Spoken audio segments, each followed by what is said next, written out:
क्या वोट चोरी हो रही है? क्या एसआईआर में गड़बड़ी हो रही है? क्या चुनाव आयोग निष्पक्ष नहीं है? क्या ईवीएम किसी के इशारे पर काम करता है?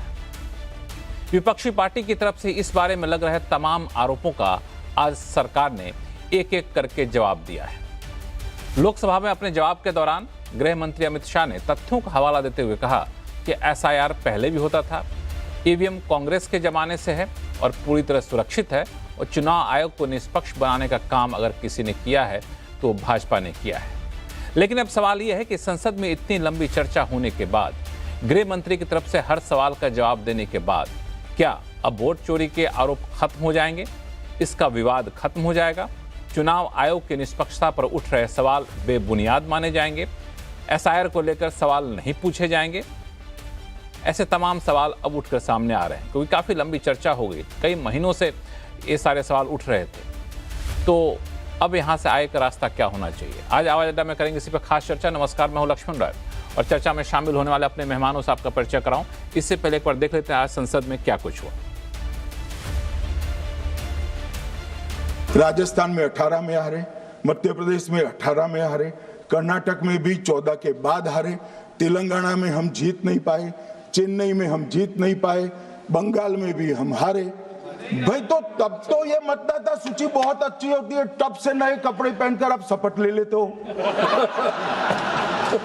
उस वक्त मतदाता सूची का विरोध नहीं करते हो, और जब मुंह की पटखनी पड़ती है बिहार की तरह, तब मतदाता सूची का विरोध करते हो। माननीय मेरे दोहरे मापदंड नहीं चलेंगे लोकतंत्र में। जब आप जीतते हो तब चुनाव आयोग महान है, जब आप हारते हो तो चुनाव आयोग निकम्मा है, बीजेपी का कहने पर चलता है। जब आप जीतते हो मतदाता सूची अच्छी है, मतदाता सूची अच्छी है, और जब आप हारते हो तो मतदाता सूची खराब है। I challenge you to have a debate on the 3 press conferences. Haryana में दोनों चुनाव में वोट कैसे दे रहे हैं, ये भी जवाब दे दीजिए।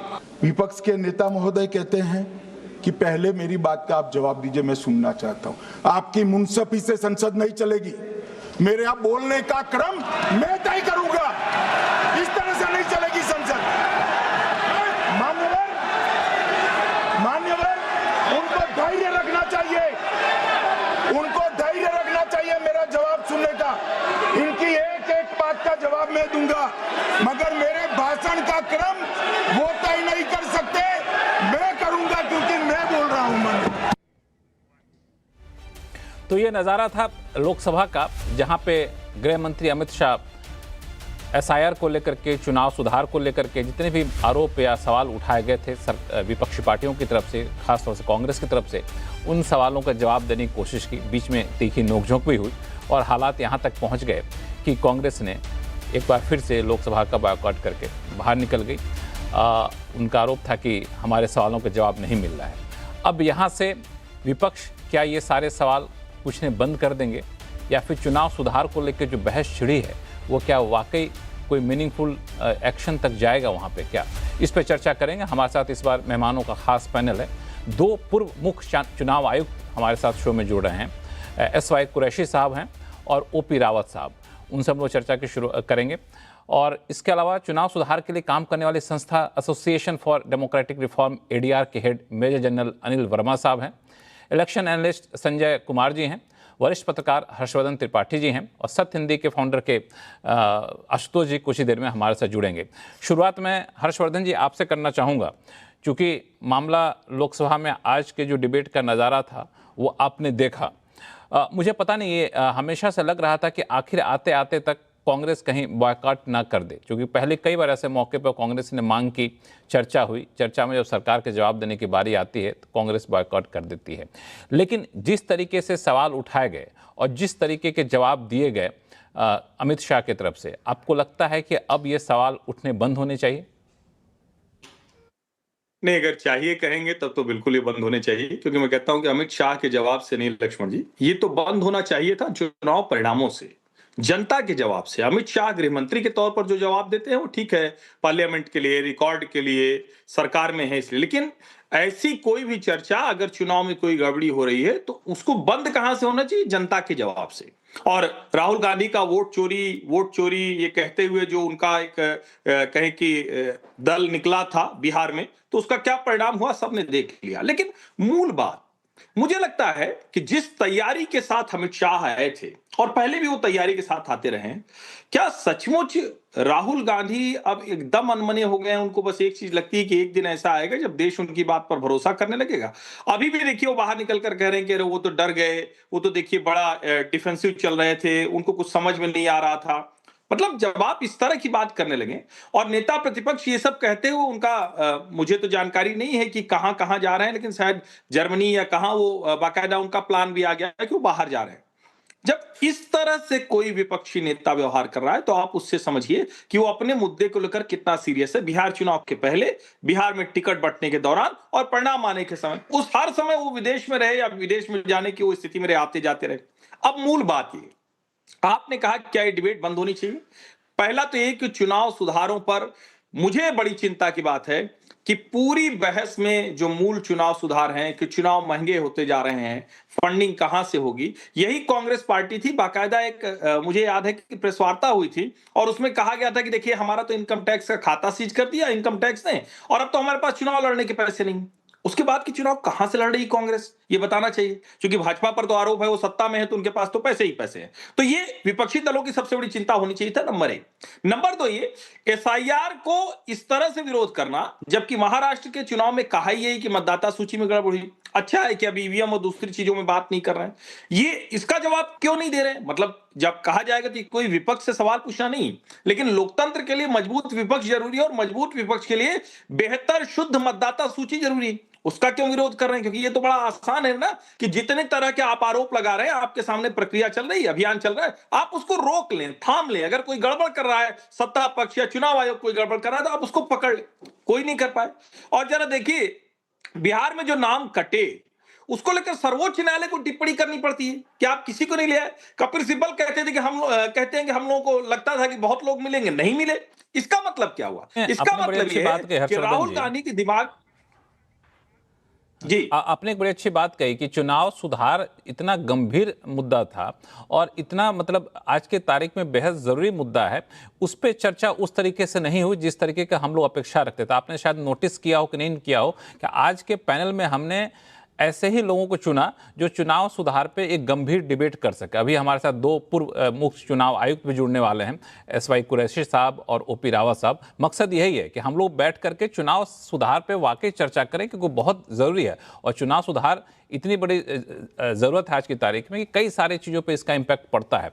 लेकिन जो आपने कहा कि कांग्रेस उतनी तैयार होकर के नहीं आए थे जितनी तैयार होकर के गृह मंत्री अमित शाह आए थे और ये राहुल गांधी की बातों से लग रहा था।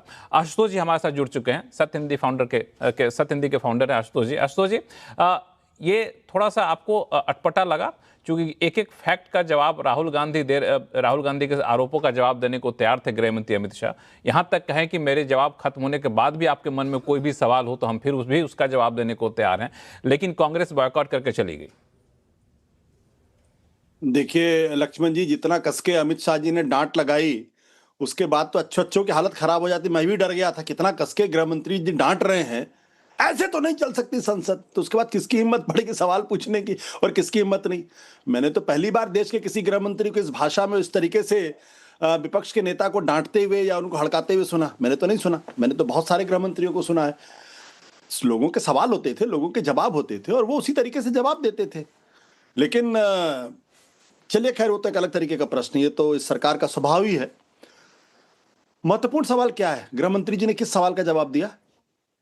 जब सुप्रीम कोर्ट ने एक फैसला किया कि चयन प्रक्रिया में चीफ जस्टिस ऑफ इंडिया को होना चाहिए, क्योंकि अपने फैसले में बहुत लंबा चौड़ा सुप्रीम कोर्ट ने ऑब्जर्वेशन दिया था जो उनके जजमेंट का हिस्सा है कि लोकतंत्र के अंदर चुनावी प्रक्रिया न केवल निष्पक्ष हो बल्कि निष्पक्ष होते हुए दिखनी भी चाहिए। और चयन प्रक्रिया सबसे महत्वपूर्ण है क्योंकि जिन लोगों का काम है चुनाव कराने का, अगर उनके चयन में किसी तरीके की निष्पक्षता पर अगर सवाल खड़ा होगा तो पूरी चुनावी प्रक्रिया जो है वो निष्पक्ष दिखाई नहीं पड़ेगी। ये सुप्रीम कोर्ट की टिप्पणी। इसलिए उन्होंने कहा कि जो चुनाव आयुक्त नियुक्त होते हैं उसमें 3 सदस्य होने चाहिए, प्रधानमंत्री, लीडर ऑफ अपोजिशन और सीजीआई, ताकि इस कसौटी से निकले हुए आदमी पर कोई टिप्पणी न उठा सके कि सरकार ने इनको अपने तहत नियुक्त किया या सरकार का आदमी है। लेकिन उसके बाद सरकार ने क्या किया? सरकार ने उसमें सीजीआई को हटाकर गृह मंत्री महोदय को रख दिया, यानी सरकार के 2 हैं और विपक्ष का 1। तो पहली बात, आपने इस कानून को क्यों बदला? क्या जरूरत? सुप्रीम कोर्ट के आदेश को बदलने की जरूरत क्या थी? ऐसी कौन सी इमरजेंसी थी? ऐसी कौन सी अनिवार्यता थी? और इससे क्या यह संदेह नहीं पुख्ता होता कि सरकार दरअसल अपने ही किसी आदमी को मुख्य चुनाव आयुक्त या चुनाव आयुक्त नियुक्त करना चाहती है? अब तर्क यह दिया जाएगा कि भाई सुप्रीम कोर्ट के फैसले के पहले तो कांग्रेस पार्टी भी इसी तरीके से हाँ करती थी, सच्चाई है इसमें। और उस तरीके की नियुक्ति अटल बिहारी वाजपेयी ने भी की, तो उस तरीके की नियुक्तियां, लेकिन उन्हीं नियुक्तियों से टीएन शेषन निकले थे, उन्हीं नियुक्तियों से जिम लिंगडो निकले थे, जिन्होंने तो सरकार की बात नहीं मानी। और मुझे तो अच्छी तरीके से याद है कि टीएन शेषन का अपॉइंटमेंट, जिनके बारे में कहा जाता था कि वो राहुल गांधी के चमचे हैं, दरअसल कांग्रेस पार्टी, जब नारायण दत्त तिवारी और अर्जुन सिंह ने पार्टी छोड़ी और यह मामला उन्होंने चुनाव आयोग के सामने ये चुनौती दी कि असली कांग्रेस हम है और उसका जो वो रिकॉग्निशन मुझे मिलनी चाहिए, तो 3 सदस्य थी, TN Seshan, MS Gill, GVG Krishnamurthy. TN Seshan ने, जिनको कांग्रेस पार्टी की सरकार ने नियुक्त किया था, जिनको राजीव गांधी के चमचा कहा जाता था, उन्होंने फैसला दिया कि इनका जो वो क्या कहते हैं, जो असली कांग्रेस दरअसल ये नहीं है, इसलिए इनका जो चुनाव चिन्ह है वो रद्द किया जाना चाहिए। ये हिम्मत टीएन शेषन ने की, उसी सिस्टम से निकले हुए थे। सवाल उसका नहीं है कि पहले का सवाल इस बात को लेकर यह था कि जब सुप्रीम कोर्ट का आदेश आ गया, निष्पक्षता की बात हो रही थी, तब आपने सीजीआई को क्यों, चलिए आपने सीजीआई को हटा देते, आप मान लिया मैं आपकी बात, आप सिविल सोसाइटी के किसी बहुत ही सीनियर आदमी को रख देते उसमें, जिनकी क्रेडिबिलिटी इंपेकेबल थी, जिनके बारे में कोई सवाल नहीं था, जिनके बारे में कोई ये नहीं कह सकता था सरकार के आदमी है, आपने हटाया। उसके बाद जब हरियाणा को लेकर, वोटर लिस्ट को लेकर सवाल खड़े हुए, कांग्रेस पार्टी ने पिटीशन दायर की, तो हरियाणा हाई कोर्ट ने कहा कि इसमें जो सीसीटीवी फुटेज है वो उपलब्ध कराया जाए, वीडियोग्राफी जो कराएगी उपलब्ध कराया जाए। सरकार ने कानून बदल दिया। क्यों बदला? इसके पीछे का कारण क्या है? तीसरी बात, गृह मंत्री महोदय ने कहा कि हमने तो उसको अलाइन किया था। अलाइन करने की जरूरत क्या थी भाई? पहले आप 45 दिन के बाद भी देख सकते थे, पड़ा रहने देते, उसमें नुकसान क्या था? आज के जमाने में जबकि सारा डेटा आप एक चिप में डाल सकते हैं, सैकड़ों साल का वीडियो से पड़ा रह सकता है, कहीं आपको कोई बड़े बड़े घर बनाने की जरूरत नहीं जिसमें आपको डालना पड़े। तो आपने आपने 3 मुद्दे उठाए, हालांकि इसके कईयों के जवाब गृह मंत्री अमित शाह ने दिया भी है, लेकिन चूंकि हर्षवर्धन जी है, हर्षवर्धन जी इस पे कुछ आप कहना चाहेंगे? चूंकि 2 हमारे साथ पूर्व मुख्य चुनाव आयुक्त जुड़ चुके हैं, उनके पास में जाऊंगा। नहीं, देखिए, मैं आशुतोष जी पर टिप्पणी नहीं करूंगा, हो सकता है वो मतलब जिस भी वजह से कर रहे हैं मुझे नहीं पता है, लेकिन चूंकि पूर्व मुख्य चुनाव आयुक्त भी हैं, सारे लोग। पहली बात तो ये कि सर्वोच्च न्यायालय में ये मामला गया था तो अनुच्छेद 324 के दायरे में इस पर उन्होंने बातचीत की थी, जो चुनाव आयुक्तों की नियुक्ति है, और आर्टिकल 324(2) उसमें साफ साफ लिखा हुआ है, the appointment of the CEC and EC shall be made by the president subject to the provisions of any law made in that behalf by parliament. मतलब क्या हुआ? मतलब राष्ट्रपति करेंगे जब तक कोई कानून न बन जाए, यानी इस सरकार के आने से पहले तक कोई कानून नहीं बना। ये 2023 की बात मैं कर रहा हूं, जब ये आया, क्योंकि इतने सालों तक नहीं रहा। कमाल की बात ये कि मैं बड़ा आश्चर्यचकित हूं कि सरकार का आदमी ना हो, ऐसा आदमी हो जाए, मेरा आदमी हो जाए, और शेषन राजीव जी के चमचे, कैसी शब्दावली है, राजीव जी के चमचे कहे जाते थे, लेकिन कमाल का काम किया। मैं तो नहीं मानता कि शेषन जी के लिए ऐसे शब्दों का इस्तेमाल करना चाहिए, सिर्फ इसलिए कि आपको दिखाना है कि नहीं, उस वक्त उन्होंने बड़ा कमाल किया। साफ साफ उसके बाद Anoop Barnwal versus Union of India 2 March 2023 जो लैंडमार्क जजमेंट आया, उसने साफ साफ कहा, और उसके बाद ये कमेटी बनी है, जिस कमेटी को संसद ने बाकायदा पारित किया है। अब जब आप कहते हैं कि नहीं, अभी तो क्या है कि जब से मोदी जी की सरकार आ गई इस सरकार में किसी आदमी पर भरोसा नहीं करना है। एक राहुल गांधी पर करना है और एक हमारे वरिष्ठ संपादक श्रीमान आशुतोष जी पर करना है। कैसे उन्होंने किस तरह, क्यों ये तथ्यों को तोड़ना मरोड़ना क्यों था कि चीफ जस्टिस ऑफ इंडिया कभी उसका हिस्सा हुआ करता था। और मैं आगे कह रहा हूं, आशुतोष जी 15 सेकंड में जवाब दीजिए। सीजीआई एक लाइन, सीजीआई उसका हिस्सा हो जाएगा तो भी कल को राहुल गांधी जी मान लेंगे, इसका कोई भरोसा है? एक निर्णय आता है सीजीआई के खिलाफ, इस पक्ष वाले उनके खिलाफ और उस पक्ष वाले उनके खिलाफ। हमने तो सीजीआई को देखा है ना कि अलग अलग समय पर एक ही सीजीआई के कभी इनके पक्ष वाले उनके खिलाफ लग जाते। यही टीवाई चंद्रचूड़ जी सबके एकदम ब्लू आइड बॉय थे, जो सो कॉल्ड ये अपने को लिबरल कहते हैं, वैसे इनसे कट्टर कोई है नहीं।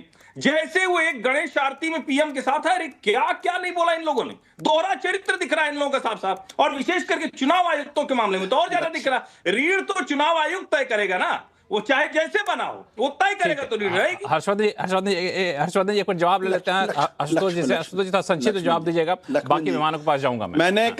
मैंने कभी टीएन शेषन को चमचा नहीं किया, क्योंकि मैं मुझे मानना है कि हिंदुस्तान में अगर कुछ एक लोगों को भारत रत्न मिलना चाहिए तो टीएन शेषन। लेकिन उस वक्त का जो अपोजिशन था, और कौन अपोजिशन था दुनिया जानती है, उन लोगों ने कहा था सेशन के बारे में इस तरीके की गिरी हुई टिप्पणी की थी। मैं नाम नहीं लेना चाहता कौन अपोजिशन में उस वक्त थे, किन्होंने टिप्पणी की, मुझे अच्छी तरीके से याद है क्योंकि मैं कब रिपोर्टर था और मैंने कवर किया था।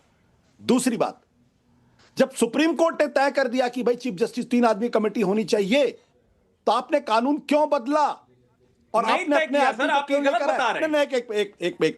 हर्षवर्धन, मैंने बीच में नहीं टोका प्लीज सर, लेकिन आप ये गलत बता रहे हैं ना। नहीं तय, कोई ऑर्डर आप दिखाइए जहां सुप्रीम कोर्ट ने कहा कि ये कमेटी बनी। मैं इंटरिम अरेंजमेंट को प्लीज ठीक है, आप प्लीज कहिए, आपको जो कहना है। इंटरिम, मान लीजिए इंटरिम अरेंजमेंट है, उसी इंटरिम अरेंजमेंट को कानून की शक्ल क्यों नहीं दी गई? क्यों उसमें से चीफ जस्टिस ऑफ इंडिया को हटा के उसकी जगह आपने गृह मंत्री को रखा या कैबिनेट मिनिस्टर को रखा? क्या यह शक पैदा नहीं करता कि सरकार दरअसल अपने ही लोगों को, एक में मेरी कंप्लेंट, अपने ही लोगों को रखना चाहती थी? और ज्ञानेश कुमार गुप्ता जी का मुझे कोई पर्सनल उनसे कोई निमिटी नहीं है, लेकिन क्या वो यहां आने के पहले वो अमित शाह जी को नहीं रिपोर्ट करते थे? सच्चाई है कि नहीं सच्चाई? दूसरी बात मैं बताना चाहता, मैं क्यों ये बात कह रहा हूं, बिहार चुनाव के दौरान जब वोटिंग के 2 दिन पहले 10,000 रुपए किसी न किसी को रिपोर्ट करना होता है। बोलने दीजिए लक्ष्मण जी प्लीज। देखिए मैं किसी के बीच में नहीं बोलता, मुझे बोलने दीजिए। जब बिहार चुनाव के दौरान चुनाव के 2 दिन पहले 10,000 रुपए डिसबर्स होते हैं नहीं होते, लोग खाते में जाते हैं। लेकिन जब राजस्थान विधानसभा के चुनाव हो रहे थे तो इसी चुनाव आयोग ने पेंशन भी रोक दी थी, और जब मोबाइल फोन बांटा जा रहा था उसको भी रोक दिया था। तो राजस्थान में जहां कांग्रेस की सरकार थी वहां आपका नियम कुछ और था, और बिहार के अंदर जहां एनडीए की सरकार थी वहां नियम आपका कुछ और था। क्या यह शर्मनाक नहीं है?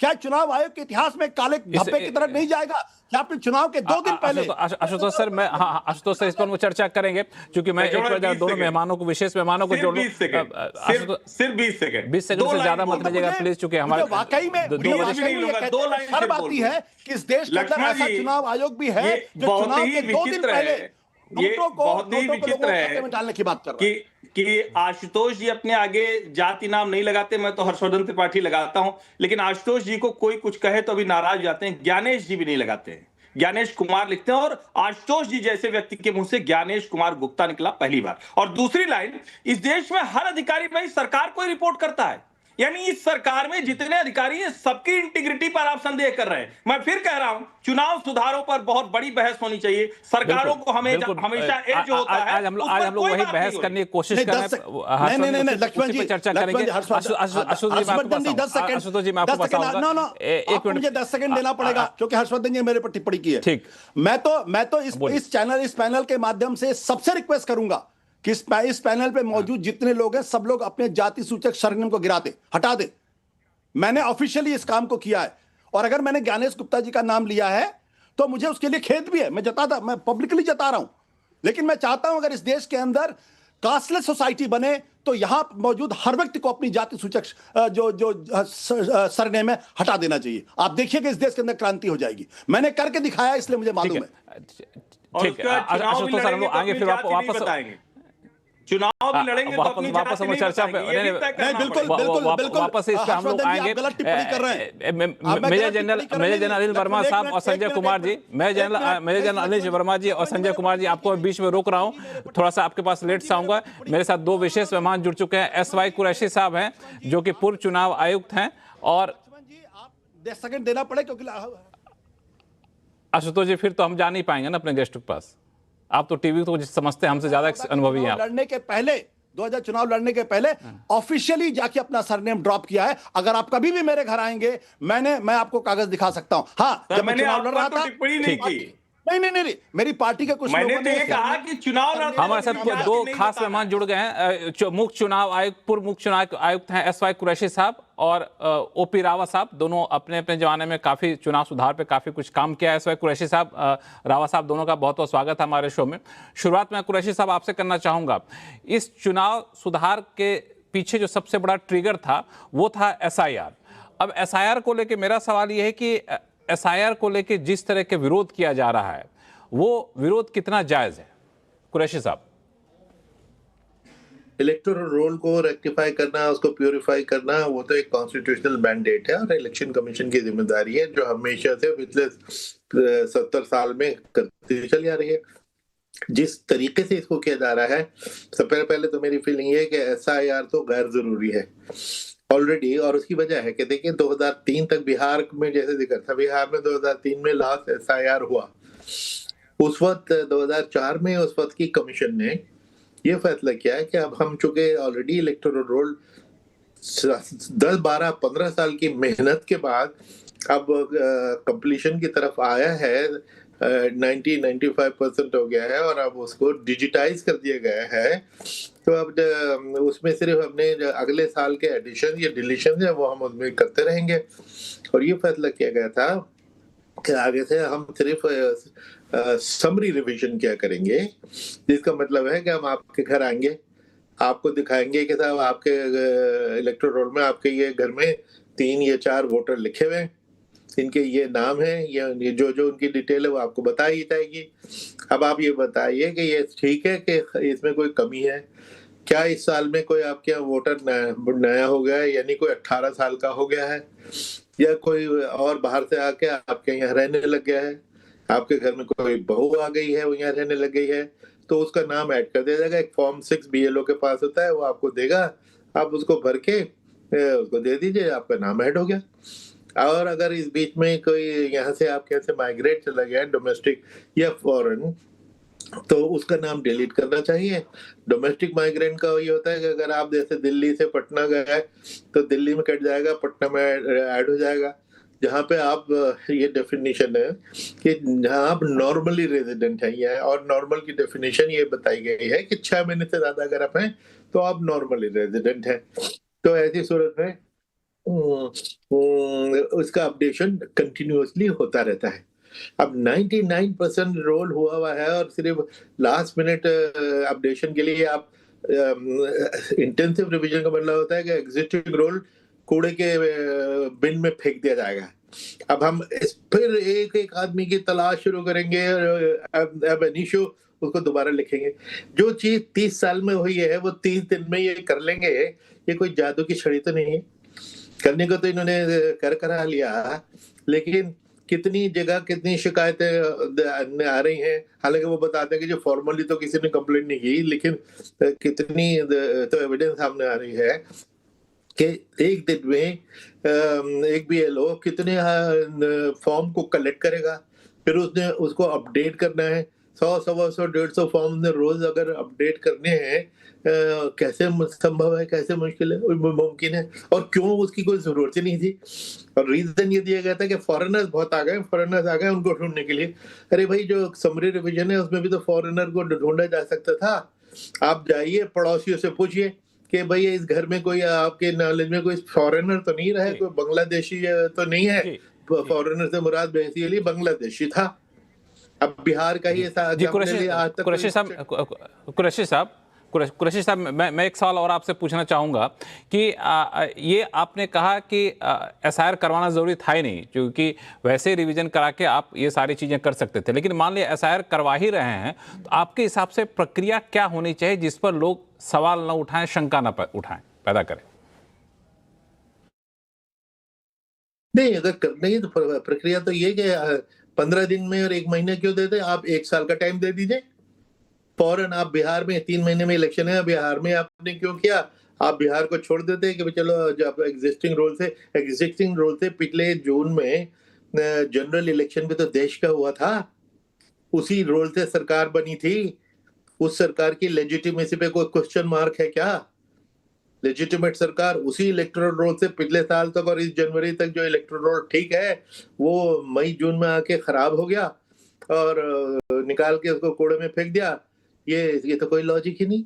और अगर चलो करना भी है कि किसी कारण पॉलिटिकल या एडमिनिस्ट्रेटिव कारण या प्योरिटी ऑफ रोल के लिए साल भर का टाइम दे दो, आराम आराम से ये करो, क्योंकि जिन स्टेट में इलेक्शन साल भर बाद, 2 साल बाद, 3 साल बाद है, अब वहां से शुरू करो जब बिल्कुल सर पे इलेक्शन आ गए और आप करना शुरू करें। और वरना ये जो दबाव और इतना पड़ रहा है, मैं तो समझता हूँ कि जुडिशरी है। एक सवाल और कुरैशी साहब, हाँ कुरैशी साहब, एक सवाल और है कि चुनाव आयोग की निष्पक्षता को लेकर के, उसकी इम्यूनिटी को लेकर के सवाल उठ रहे हैं। कहा यह जा रहा है कि उनको इम्यूनिटी नहीं होना चाहिए या होना चाहिए। आपकी राय क्या है इसमें? फिर मैं ओपी रावत साहब आपके पास आता हूं।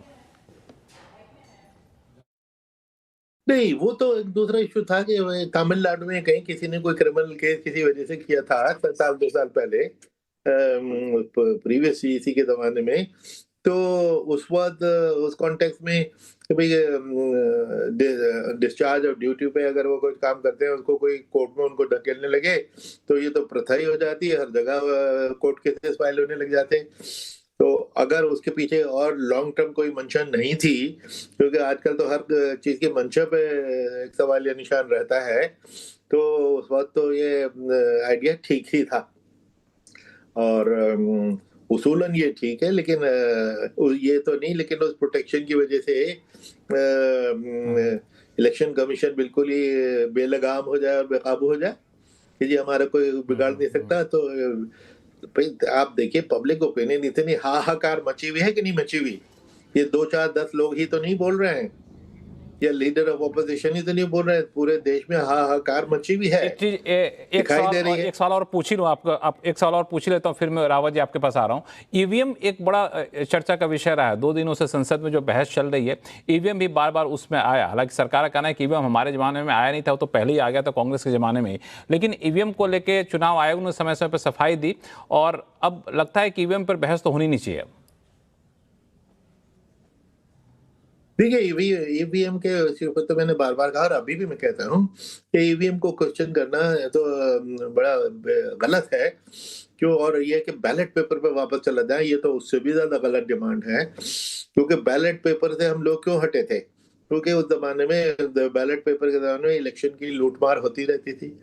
कुछ गुंडे आएंगे, आपके बूथ को कैप्चर करेंगे, जल्दी जल्दी 5 मिनट के अंदर 100-150 बैलेट पेपर पे स्टैंप लगा के उसको स्टफ कर देते थे बॉक्स में। ये बॉक्स को उठा के ले जाके, क्योंकि पेपर का होता था, गांव के जोड़ में फेंक दिया तो वो सारे वोट बर्बाद हो गए।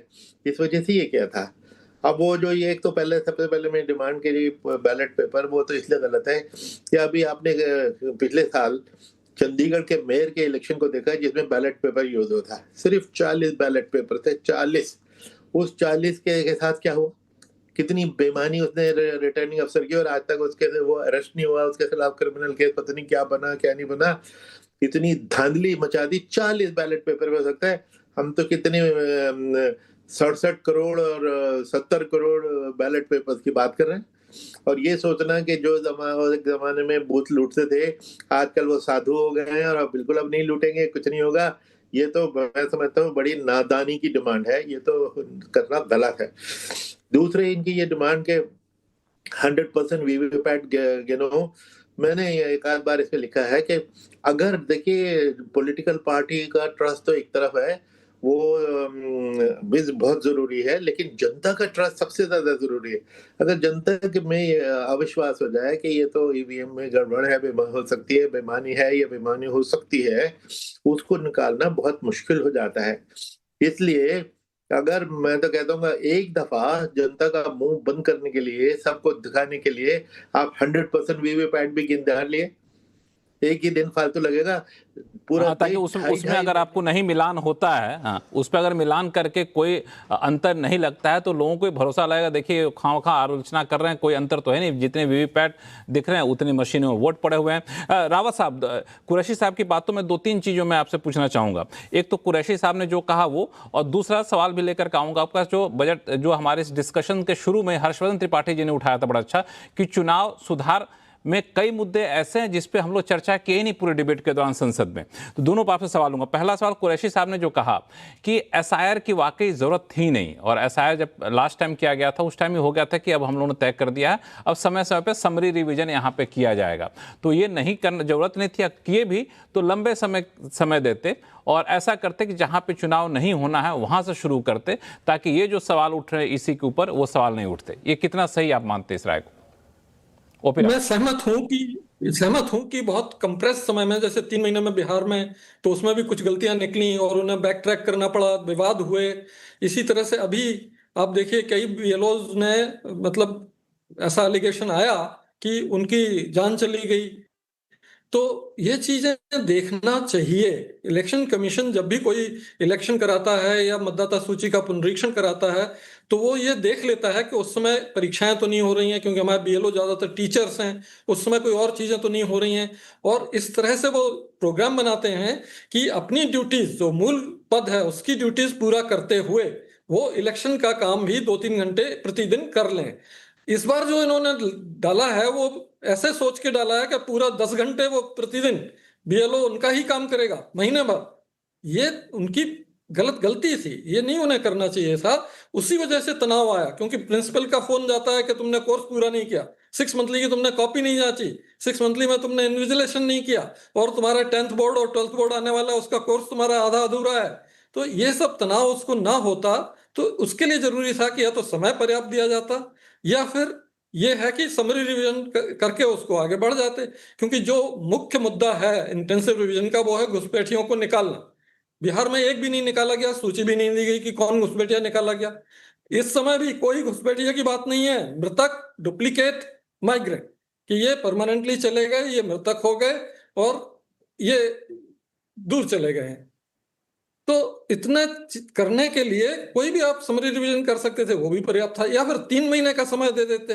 बाद में आपने 1 हफ्ते का समय बढ़ाया प्रेशर में, वो पहले से ही किया जा सकता था, जिससे कि बीएलओ जो है अपना निश्चिंतता से सारा काम करते। अभी मैं टूर पे गया था अपने आसपास के जिलों में, मैंने वहां देखा बीएलओ की बेचारों की यही चिंता है कि अभी 11 तारीख भी आने वाली है कल, और अभी भी हमारा इतना अपलोड नहीं हुआ, इतना ये नहीं हुआ, इतना वो नहीं हुआ, पता नहीं हमारा क्या होगा। रावत साहब, अगर आप इजाजत दें तो 2 मेहमान काफी देर से इंतजार कर रहे हैं हमारे साथ। एडीआर के head major general Anil Verma साहब हैं और संजय कुमार जी हैं। दोनों लोग को जोड़ लेता हूं डिबेट में, फिर हम लोग चर्चा को आगे जारी रखेंगे। मेजर जनरल अनिल वर्मा साहब, अभी आपने सुना मामला तो चुनाव सुधार का था, लेकिन चूंकि ट्रिगर था एसआईआर, तो इसलिए मैंने दोनों मुख्य चुनाव आयुक्त से, ये पूर्व मुख्य चुनाव आयुक्त से सवाल पूछा। तो एसआईआर को लेकर जो राय निकल कर सामने आ रही है, आप उससे कितने सहमत हैं? देखिए, पहले तो मैं ये कहना चाहूँगा कि ये सरनेम और नाम के ऊपर तो बातचीत में इतना टाइम वेस्ट नहीं करना चाहिए। मुद्दा जो था उस पर बात करनी चाहिए। हम लोग भटक जाते हैं। मेरा मेन मुद्दा यही है कि एसआईआर पर जो प्रेशर ऑपोजिशन पार्टीज ने बनाया, तब जाकर गवर्नमेंट सहमत हुई कि इसके ऊपर डिस्कशन करेंगे, और डिस्कशन इलेक्टोरल रिफॉर्म्स के नाम पर करने की बात हुई, लेकिन जिक्र सिर्फ एसआईआर का ही हुआ। एसआईआर के मामले में तो आप सबको मालूम है कि सबसे पहले याचिका एडीआर ने दायर की थी, और उसमें काफी सारे सवाल उठाए गए थे जिन पर चर्चा हो रही है और अभी भी चल रही है, और कल को भी सुनवाई होगी दोबारा से। तो उसमें तो कोई किसी को शक नहीं है कि ये उनका कॉन्स्टिट्यूशनल राइट है करने का, लेकिन जिस प्रकार से वो किया जा रहा है और जिस जल्दबाजी में किया जा रहा है वो हमें समझ में नहीं आ रहा। जैसा बताया भी गया कि जिनके 2-3 साल बाद चुनाव हैं, तो उसको भी आप अभी इतना जल्दी में क्यों करना चाह रहे हैं और इतना प्रेशर क्यों बना रहे हैं लोगों का। और उसमें बहुत सारी चीजें हैं। अब जैसे डुप्लीकेशन का ही जो एफिडेविट इलेक्शन कमीशन ने कोर्ट में सबमिट किया है हमारी पिटिशन के जवाब में, उन्होंने बोला कि जी 2023 में ही हमने तो डुप्लीकेशन सॉफ्टवेयर यूज करना बंद कर दिया था। कोई कहते हैं कि उसमें खामियां थी, उसमें ये था वो था। तो भाई 2023 को भी 2 साल हो गए, उसके बाद आपने ठीक क्यों नहीं कर लिया उसको? कोई और सिस्टम क्यों नहीं निकाल लिया आजकल डिजिटल के जमाने में? क्योंकि रिपोर्टर्स कलेक्टिव की रिपोर्ट है और बहुत लोगों की रिपोर्ट्स हैं। चलो आप पॉलिटिकल पार्टी ऑपोजिशन वालों की बात नहीं मानते, आप समझते हैं कि वो सब बकवास कर रहे हैं, जो भी वो इतना डिटेल में उन्होंने तहकीकात करके और चीजें निकाली हैं कि भाई वो प्रूफ क्या है। तो प्रूफ और क्या चाहिए आपको? मुझे ये नहीं समझ में आया। आपको बता रहे हैं एक फोटो है एक बंदे की, वो 10 जगह आ रही है, एक घर का वो एड्रेस है वो 100 जगह आ रहा है, एक माँ का एक बाप का नाम हर एक जगह आ रहा है, तो वो चीज मानने को तैयार नहीं है। कहते हैं डीडुप्लीकेशन उसकी कोई जरूरत नहीं है। तो कैसे पता लगेगा आपको? और आप कहते हैं कि किसी ने कोई कंप्लेंट नहीं किया। हमें तो मालूम है कि जिन लोगों ने एफिडेविट दिए भी थे उनको धमका धमकू के उनसे एफिडेविट वापस ले लिए गए। जब जो मृत लोग हैं उनको कोर्ट में खड़ा करके दिखा दिया गया। है क्या पता नहीं तो है। आप कैसे कह सकते हैं कि ये एसआईआर की प्रोसेस से 100% प्योरिफिकेशन हर्षवर्धन जी, इस पे मैं हर्षवर्धन जी, इस पे आपका जवाब लूंगा आगे चल के। संजय कुमार जी को थोड़ा जोड़ लेता हूं। संजय जी, चूंकि मामला चुनाव सुधार से जुड़ा हुआ है तो एसआईआर को लेकर तो काफी सारी बातें अभी निकल कर सामने आई। मैं थोड़ा सा दूसरे मुद्दे पर आपके पास जा रहा हूं, फिर इस पे आगे हम लोग चर्चा भी रखेंगे। वो कि चुनाव सुधार की जब हम बात करते हैं तो क्या चुनाव सुधार सिर्फ एसआईआर, सिर्फ ईवीएम यहीं तक लिमिट रहना चाहिए कि अभी कुछ और चुनाव सुधार की जरूरत है? मुझे लगता है आपने जिस मुद्दे को उठाया कि इन दोनों से हटके आगे बढ़ के चुनाव सुधारों में कई चीजें होने की जरूरत है। जिस बात का जिक्र शुरू में हर्षवर्धन जी ने किया, चुनाव इतने महंगे हो गए, इस पे चिंता हमेशा जताई जाती है कि इतने महंगे चुनाव हैं। चाहे कैंडिडेट की बात करें, पार्टीज की बात करें, और तमाम तरह के जो खर्चे होते हैं, और बार बार इस बात का जिक्र होता है कि कोई एक साधारण व्यक्ति, एक साधारण नागरिक चुनाव कैसे लड़े।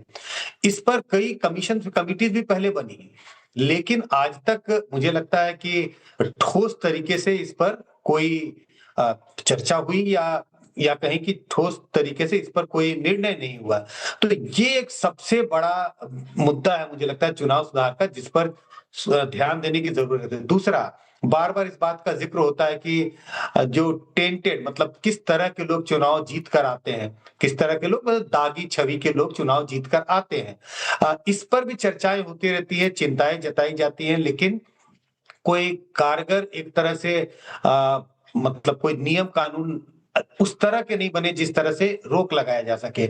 मुझे लगता है, मैं बार बार पहले भी कहता था, एसआईआर तो पिछले साल 1.5 साल से हम सुन रहे हैं, लेकिन मुझे लगता है इलेक्टोरल रोल, जो मैं पहले कहता था इस बात को, इलेक्टोरल रोल के क्लीनिंग की आवश्यकता है। तो एसआईआर जो है उसमें एक प्रक्रिया है, ये क्लीनिंग, इलेक्टोरल रोल की क्लीनिंग की भी जरूरत है, क्योंकि वो सबसे एक अहम टूल है, वो एक अहम टूल है चुनाव कराने के लिए। तो इसकी भी आवश्यकता है, लेकिन इससे हटकर कई ऐसी चीजें हैं जिसे कराने की जरूरत है। जो दो बातों का जिक्र मैंने किया, चुनाव में खर्चे जो हैं, बातें आपने संजय जी ने, हाँ बिल्कुल, जब भी हम लोग भ्रष्ट, हाँ बिल्कुल, दरअसल ये दोनों मुद्दे इतने महत्वपूर्ण हैं जो आपने उठाया है कि जब भी हम भ्रष्टाचार की बात करते हैं ना, तो उसकी जड़ जब खोदते जाते हैं तो पहुंच के निकलता वहीं पे कि जो आदमी इतना खर्चा करके जीत कर आया वो कैसे ईमानदारी से रह ले, फिर अगली बार जीतेगा कि नहीं जीतेगा। जो आदमी दागी छवि का हो, कैसे सामाजिक जीवन में ईमानदार बन के रह सकता है। तो दोनों मुद्दे वाकई काफ़ी महत्वपूर्ण है। ओपी रावत साहब, हर्षवर्धन जी और आशुतोष जी, आपसे भी इस सवाल का जवाब लूंगा इस मुद्दे पर, लेकिन छोटा सा ब्रेक का वक्त हो गया। ब्रेक के बाद जल्द लौटते हैं, कहीं जाइएगा नहीं।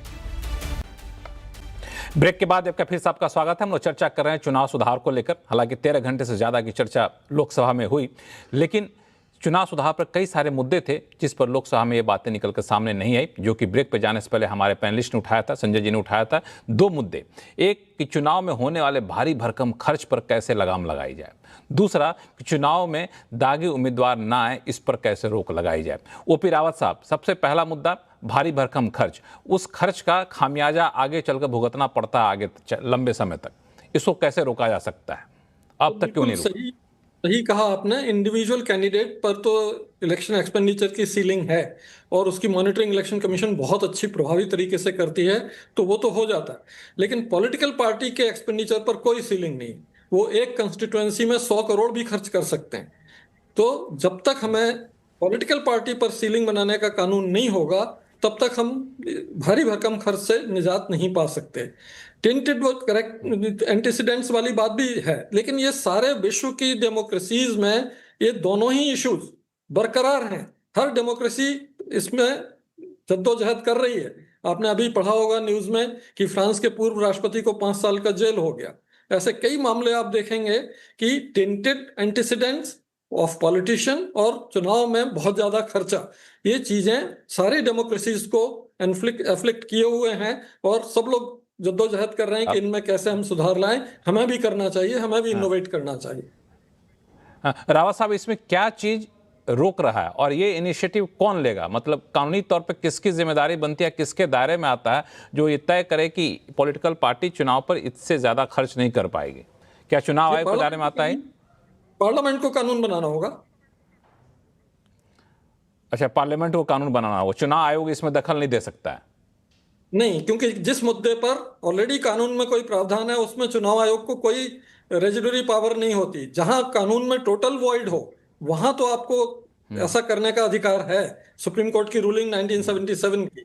लेकिन चूंकि इसमें ऑलरेडी है, इंडिविजुअल सीटिंग है और दूसरे प्रावधान है, तो आप उसमें ये नहीं कर सकते। ये नहीं कर सकते। और ये जो दागी छवि वाले लोगों का आने वाला मामला, उस पर क्या वो भी चुनाव आयोग के हाथ बंधे हैं? उसमें भी माननीय सुप्रीम कोर्ट ने जो ऑर्डर किया है वही कंप्लाई करना चुनाव आयोग के हाथ में है कि वो अपने एंटीसीडेंट्स को डिक्लेयर करें एफिडेविट में और वो उसको प्रकाशित भी करें न्यूज़पेपर्स में, टीवी चैनल्स में, सब जगह जो भी उन्होंने रीति बताई है उसमें। उसके अलावा चुनाव आयोग को और कोई अधिकार नहीं है। हर्षवर्धन जी, ये तो बड़ा ही हास्यास्पद है, मतलब कि हर कोई ये मानता है कि चुनाव में होने वाले भारी भरकम खर्च जो है भ्रष्टाचार की जड़ है और कई बार कैंडिडेट भी परेशान रहते हैं। अभी आपने सुना होगा सिद्धू की पत्नी का बयान, आपने सुना होगा, इससे पहले भी कई तरह के ऐसे बयान आए। तो आखिर क्यों नहीं कोई इनिशिएटिव लेना चाहता है? क्या डर लगता है कि उल्टे कहीं हमारे पैर पर कुल्हाड़ी न पड़ जाए?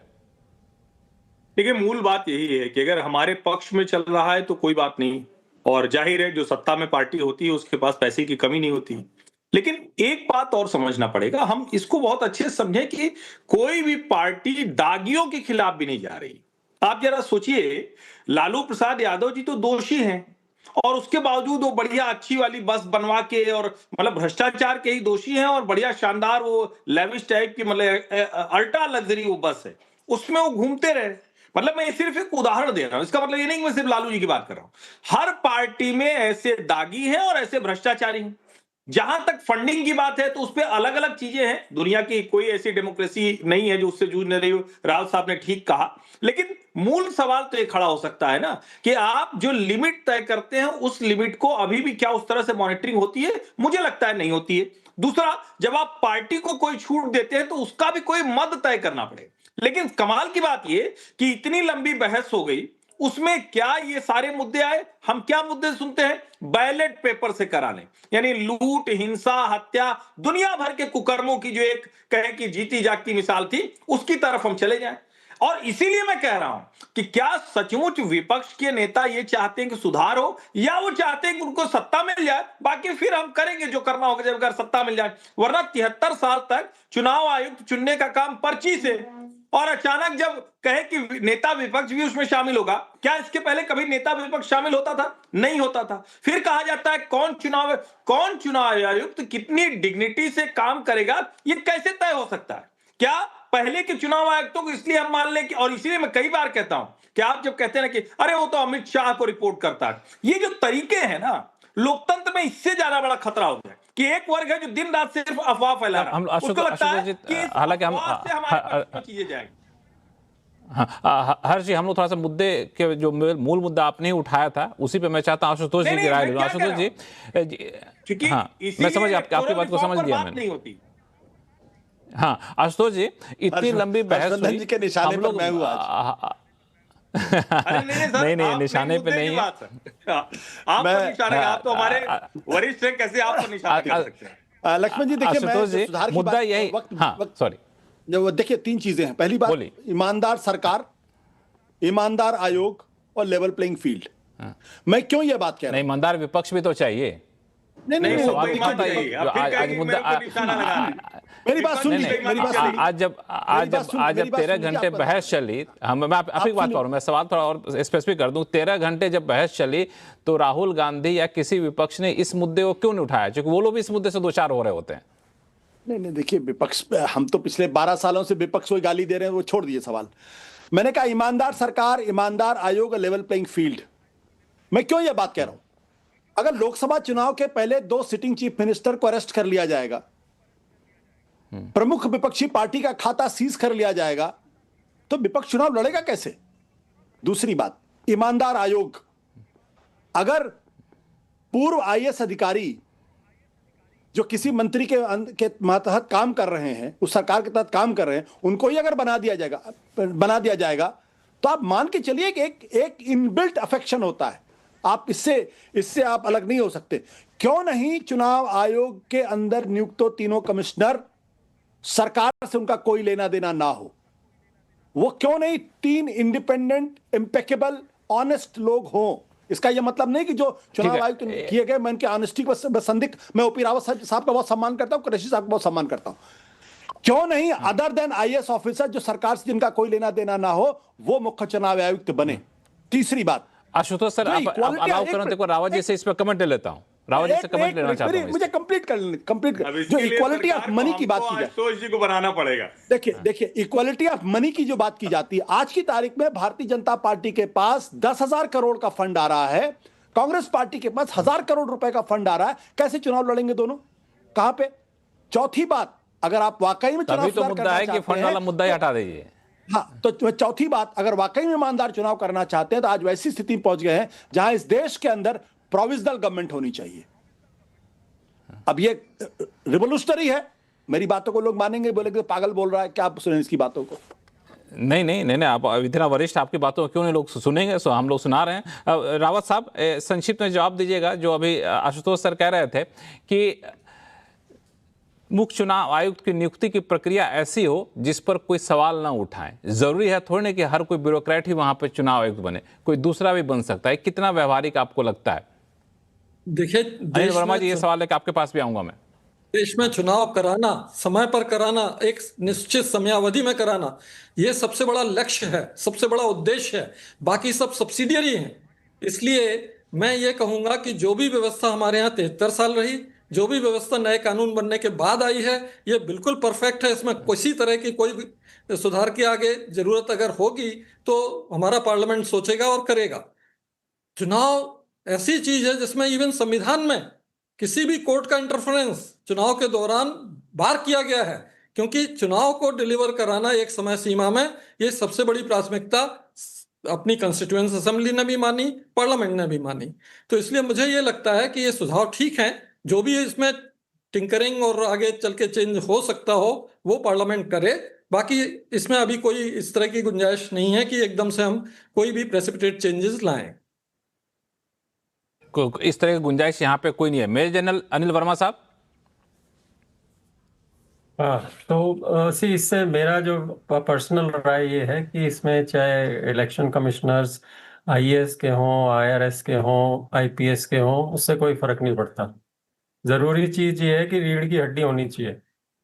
जितने भी हमारे पब्लिक ये इंस्टीट्यूशंस हैं और कॉन्स्टिट्यूशनल इंस्टीट्यूशंस हैं, उसके जो नुमाइंदे हैं उन्हें फियरलेसली काम करना चाहिए, किसी के दबाव में आके काम नहीं करना चाहिए। अगर वो ये कार्रवाई इस प्रकार से अपना कर्तव्य निभाएंगे तब काम ठीक चलेगा।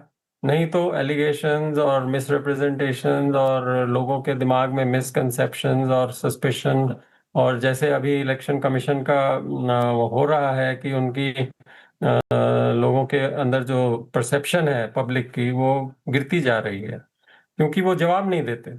उनसे जो सवाल पूछे जाते हैं वो उनको ब्रश असाइड कर देते हैं, वो कोई क्लियर कट जवाब नहीं देते। अगर कोई संदेह कोई उठा रहा है तो उसका आप जवाब तो दीजिए ना, वो जवाब नहीं दे। जवाब दीजिएगा तो फिर ये कि फिर संदेह उठाना। इलेक्टोरल रिफॉर्म्स जो हैं उसका मेन मुद्दा है muscle power and money power, जिसके ऊपर कोई चर्चा करता नहीं। और कोई पॉलिटिकल पार्टी में विल नहीं है, अंग्रेजी में जिसको कहते हैं there is no will to improve this, because सबको ये सूट करता है। शो का समय चूंकि खत्म हो रहा है, इसीलिए मैं एक आखिरी कमेंट में संजय जी का ले लूं। संजय जी ने मुद्दा उठाया था। संजय जी, क्या लगता है ये इनिशिएटिव कौन लेगा और कब? कोई एक सीमा तो होगी, अब सिर के ऊपर से पानी गुजरेगा तो कोई ना कोई कदम तो पहल तो उठाएगा, करेगा। आप म्यूट में हैं सर।